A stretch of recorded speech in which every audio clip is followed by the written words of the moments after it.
বিশাল মূর্তি, চোখে যেন প্রখর তেজ, সামনে দাঁড়ালেই ভক্তিতে মাথা ঝুঁকে আসে। স্থানীয়রা বলেন অলৌকিক শক্তি ভরে রয়েছে মায়ের মধ্যে।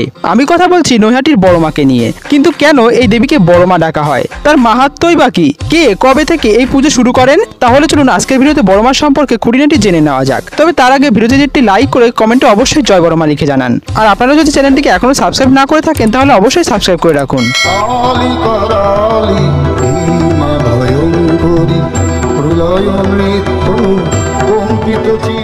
সে প্রায় 100 বছর আগের কথা। বন্ধুদের সঙ্গে নবদ্বীপে রাজ দেখতে যান নৈহাটি বাসিন্দা ভবেশ চক্রবর্তী।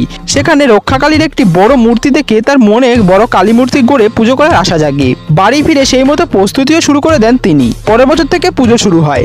যেহেতু ভবেশ চক্রবর্তী এই পুজো শুরু করেন, সেই কারণে এই দেবী ভবেশকালী নামে পরিচিত হয়। ভবেশকালী নামের কারণ তো বোঝা গেল, কিন্তু বড় মা নাম কেন?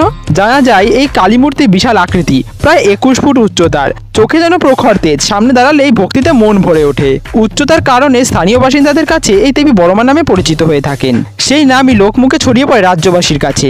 আবার শোনা যায় একদল ছেলে নাকি ভবেশকালীকে দর্শন করতে এসে বড় মা বলে ডেকে ওঠেন।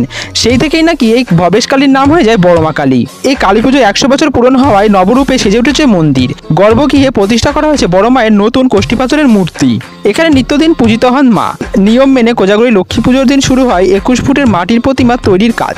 পুজোয় প্রায় কয়েকশো ভরি সোনা ও রূপোর গয়না দিয়ে মাকে সাজানো হয় এবং বিসর্জনের সময় দেবীকে ফুলের গয়না পরানো হয়। পুজোর সময় অগন্তি ভক্তের সমাগমও হয় ওই মন্দির চত্বরে। বড় মার আরাধনার পরে শহরের অন্য জায়গায় পুজো শুরু হয়। মা এখানে এতটাই জাগ্রত যে যা মানত করে তা সবই পূরণ হয়। তোদের বিশ্বাস, মন থেকে মায়ের কাছে কিছু চাইলে মা অবশ্যই সেটা পূরণ করে। সে থেকে হয়ে উঠেছে ধর্ম হোক যার যার বড় মা সবার। তো বড় মার নাম নিয়ে আজকে ভিডিওটি শেষ করছি। তো বন্ধুরা, ভিডিওটি কেমন হলো সেটি অবশ্যই কমেন্টে জানিয়ে যান।